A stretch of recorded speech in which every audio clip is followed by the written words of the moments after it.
ఆంధ్రప్రదేశ్ రాష్ట్రానికి శాసనసభ ఎన్నికలు సమీపిస్తున్నటువంటి తరుణంలో ఆల్ ఇండియాకు సంబంధించినటువంటి నేషనల్ న్యూస్ ఛానల్స్ అన్నీ కూడా వారి సెఫాలజిస్టులతో కూడినటువంటి సర్వేలు చేయటం, దాని ప్రకారం పార్లమెంటు స్థానాలకు సంబంధించినటువంటి వివరాలన్నీ కూడా దేశవ్యాప్తంగా గడిచినటువంటి కొంతకాలంగా ఇస్తూ వస్తున్నారు.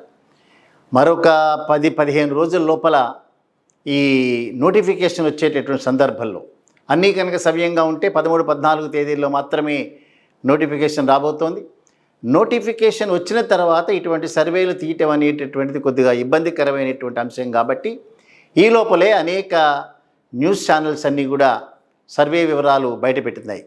సో న్యూస్ ఛానల్సే కాకుండా తెలుగు రాష్ట్రంలో ఉండేటటువంటి ఏ న్యూస్ ఛానల్ చేయకపోయినా తెలుగు రాష్ట్రాల్లో ఉండేటటువంటి అనేక సర్వే సంస్థలు కూడా వారి ఆలోచనల ప్రకారం, వారికి ఉన్నటువంటి పరివారం ప్రకారం వారి ఇచ్చేటటువంటి ఫలితాలు కూడా అనేక రకాలుగా మనకు వస్తూనే ఉన్నాయి. ఈ సందర్భంలో విశాఖపట్నంలో జగన్మోహన్ రెడ్డి గారు ఒక సమ్మిట్లో మాట్లాడుతూ, మేము రాబోయేటటువంటి రోజుల్లో విశాఖపట్నం నుంచే మేము పరిపాలన కొనసాగిస్తాం. సో విశాఖపట్నంని మాత్రమే మేము పరిపాలన రాజధానిగా కొనసాగిస్తాం.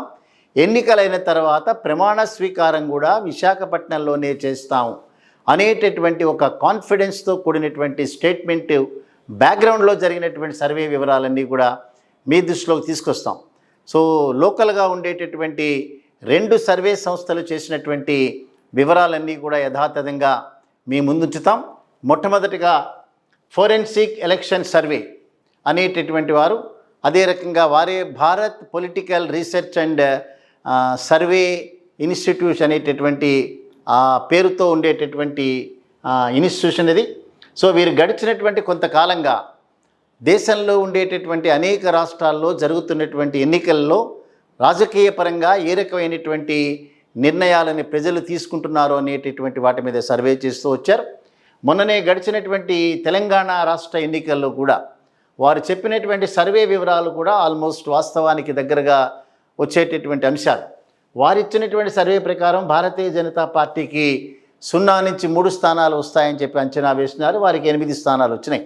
అదే రకంగా బీఆర్ఎస్ పార్టీకి వారికి 11 నుంచి 26 వరకు కూడా, అంటే భారతీయ రాష్ట్ర సమితి పేరుతో టీఆర్ఎస్ ఏదైతే రూపాంతరం చెందిందో వారికి సంబంధించి 11 to 26 అని అంచనా వేసినటువంటి వారికి దాదాపుగా 39 సీట్ల వరకు వచ్చినాయి. ఇక ప్రభుత్వాన్ని స్థాపించినటువంటి కాంగ్రెస్ పార్టీ 61 నుంచి 84 స్థానాలు వస్తాయని ఎక్స్పెక్ట్ చేసినారు.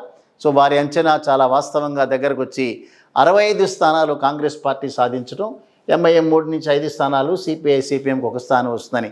సో వాస్తవానికి అంటే వారు సేకరించినటువంటి సర్వే ఫలితాలు ఏవైతే ఉన్నాయో అది వాస్తవానికి దగ్గరగా వచ్చింది మొన్న తెలంగాణ రాష్ట్ర ఎన్నికల్లోనే చెప్పటమే దీని యొక్క ఉద్దేశం. అంచేత ఈ ఫోరెన్సిక్ ఎలక్షన్ సర్వే అనేటటువంటి వాడికి ఉండేటటువంటి ఒక రకమైన విశ్వసనీయత ఈ రకంగా ఉంటుందని మనం తెలియజేయడం కోసం మనం మాట్లాడుకుంటున్నాం. సో వారు ఆంధ్రప్రదేశ్ రాష్ట్రంలో ఉన్నటువంటి 13 జిల్లాలలో, అంటే ఉమ్మడి 13 జిల్లాల్లో రేపు ఎన్నికల్లో రాబోయేటటువంటి ఫలితాలని వారు ఊహించారు. ఆ ఫలితాల ప్రకారం శ్రీకాకుళం జిల్లాలో ఉండేటటువంటి 10 నియోజకవర్గాల్లో వైఎస్ఆర్సీపీకి 7 నుంచి 9 సీట్లు వారికి వస్తాయని చెప్పి అంచనా వేసినారు. టీడీపీ జనసేన కూటమికి 0 నుంచి 1 స్థానం మాత్రమే వారికి లభించే అవకాశం ఉందని చెప్పారు. అదే రకంగా ఉమ్మడి విజయనగరం జిల్లాలో 9 నియోజకవర్గాలు ఉన్నాయి. దానిలో 8 నుంచి 9 నియోజకవర్గాలు, 9 నుంచి ఇవి వైఎస్ఆర్సీపీ ఖాతాలోకి వెళ్తాయన్నది. టీడీపీ జనసేనకి క్రితం మాదిరిగానే 0 స్థానాలు వచ్చేటటువంటి అవకాశం ఉంది అని. విశాఖపట్నం జిల్లాలో 15 నియోజకవర్గాలు ఉన్నాయి. దానిలో 7 నుంచి 8 నియోజకవర్గాలు వైఎస్ఆర్సీపీ ఖాతాలోకి వెళ్తాయి. 2 నుంచి 7 నియోజకవర్గాలు టీడీపీ జనసేనకు వెళ్ళే అవకాశం ఉందని చెప్పి అంచనా వేశారు. తూర్పుగోదావరి జిల్లాలో 19 నియోజకవర్గాలు ఉన్నాయి. ఈ 19 నియోజకవర్గాల్లో 5 నుంచి 6 మాత్రమే వైసీపీకి వెళ్తాయి.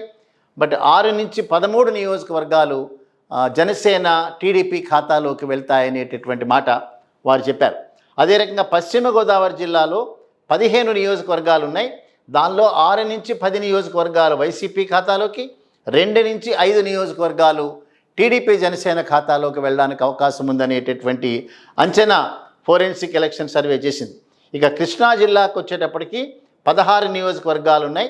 దానిలో 9 నుంచి 13 నియోజకవర్గాలు వైసీపీ ఖాతాలోనికి, 1 నుంచి 3 నియోజకవర్గాలు మాత్రమే టీడీపీ జనసేన ఖాతాలోకి వెళ్తాయని చెప్పి అంచనా వేశారు. గుంటూరు నియోజకవర్గంలో, ఉమ్మడి గుంటూరులో 17 నియోజకవర్గాలు ఉన్నాయి.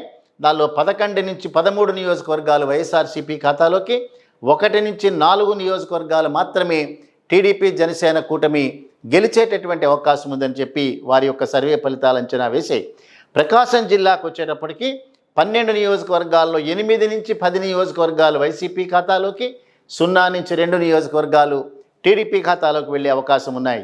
నెల్లూరు నియోజకవర్గాల్లో 10 నియోజకవర్గాలు ఉన్నాయి. 9 నుంచి 10 అంటే గడిచినటువంటి ఎన్నికల్లో కూడా ఇదే రిజల్ట్ ప్రతిబింబించింది. 9 నుంచి 10 నియోజకవర్గాలు, 10 నియోజకవర్గాలు కూడా గడిచిన ఎన్నికల్లో వైసీపీ ఖాతాలోకి వెళ్ళాయి. ఈసారి కూడా అదే రకమైనటువంటి పర్ఫార్మెన్స్ రిపీట్ చేసే అవకాశం ఉందని జనసేన తెలుగుదేశం కూటమికి 0 నియోజకవర్గాలు మాత్రమే వారి ఖాతాలోకి వెళ్ళే అవకాశం ఉన్నాయి. కడప నియోజకవర్గంలో 10 నియోజకవర్గాలు ఉన్నాయి. కడప జిల్లాలో 10కి 10 వైసీపీ ఖాతాలోకి వెళ్తాయని అంచనా వేసినారు. అదే రకంగా కర్నూలు జిల్లాలో 14 నియోజకవర్గాలు ఉన్నాయి. 14కి 14 కూడా వైసీపీ ఖాతాలోకి మాత్రమే వెళ్ళేటటువంటి అవకాశాలు ఉన్నాయి. అదే రకంగా అనంతపురం జిల్లాకు వచ్చేటప్పటికి అక్కడ కూడా 14 నియోజకవర్గాలు ఉన్నాయి. 12 నుంచి 13 నియోజకవర్గాలు వైసీపీ ఖాతాలోనికి, 0 నుంచి 1 నియోజకవర్గం మాత్రమే టీడీపీ జనసేన ఖాతాలోకి వెళ్తాయి. అదే రకంగా చిత్తూరు నియోజకవర్గంలో చిత్తూరు జిల్లాలో 14 నియోజకవర్గాలు ఉన్నాయి. 14 నియోజకవర్గాల్లో 12 నుంచి 13 వరకు కూడా వైసీపీ ఖాతాలోకి, 0 నుంచి 1 మాత్రమే టీడీపీ జనసేన ఖాతాలోకి వెళ్తాయని చెప్పారు. సో ఈ రకంగా చూస్తే వైఎస్ఆర్సీపీకి రాబోయేటటువంటి ఎన్నికల్లో 118 నుంచి 138 స్థానాలు వైఎస్ఆర్సీపీ కైవసం చేసుకోబోతోందని, టీడీపీ జనసేన 13 నుంచి 37 నియోజకవర్గాలకు మాత్రమే పరిమితం అవుతాయనేటటువంటి మాట చెప్పారు. బహుశా జగన్మోహన్ రెడ్డి గారి విశాఖపట్నంలో జరిగే సమావేశంలో ఈ ఫలితాల కంటే ఎక్కువ ఫలితాలను ఊహించుండొచ్చు. అందుకనే ఎన్నికల ఫలితాలు అయిన తర్వాత ప్రమాణ స్వీకారాన్ని విశాఖపట్నంలోనే చేస్తానని, విశాఖపట్నం నుంచే నా పరిపాలన మొదలవుతుందనేటటువంటి మాట కాన్ఫిడెంట్గా చెప్పారు. వీటితో పాటుగానే జన్మత్ పోల్స్ అనేటటువంటి మరొక సంస్థ అనేక సార్లు వారు ఈ మధ్యకాలంలో రిలీజ్ చేశారు. వారు కూడా గడిచినటువంటి కాలంలో వాస్తవాలకు దగ్గరగా అంచనా వేసినటువంటి నేపథ్యం ఉండేటటువంటి ఒక సర్వే సంస్థ. సో జన్మత్ పోల్స్ ఇచ్చినటువంటి సర్వే ఫలితాల ప్రకారం 116 నుంచి 118 నియోజకవర్గాల్ని వైఎస్ఆర్సీపీ కైవసం చేసుకుంటుందని, 53 నుంచి 57 నియోజకవర్గాలు టీడీపీ జనసేన ఖాతాలోకి వెళ్తాయనేటటువంటి అంచనాలు వేశారు. చూద్దాం, ఒక 2 నెలల్లో ఇవన్నీ కూడా ఫలితాలని తప్పనిసరిగా తెలిసేటటువంటి సందర్భంలో జగన్మోహన్ రెడ్డి గారు చాలా కాన్ఫిడెంట్గా ఉన్నారు. మా వల్ల లబ్ధిదారుల సంఖ్య దాదాపుగా 3,30,00,000 మంది ఉండేటటువంటి సంఖ్య తప్పనిసరిగా మమ్మల్ని ఆశీర్వదిస్తారు. సో 5 సంవత్సరాల కాలం ప్రయోజనం పొందటమే కాకుండా మరికొంతకాలం మా వల్ల ప్రయోజనం పొందాలి అనేటటువంటి ఈ నిమ్న వర్గాలు, బీద వర్గాలు కూడా తప్పనిసరిగా వారే వైఎస్ఆర్సీపీని గెలిపించుకుంటారనేటటువంటి నమ్మకం ఏదైతే ఉందో చూద్దాం. మరి 2 నెలల్లో ఇవన్నీ కూడా నిజమయ్యేటటువంటి అవకాశాలు.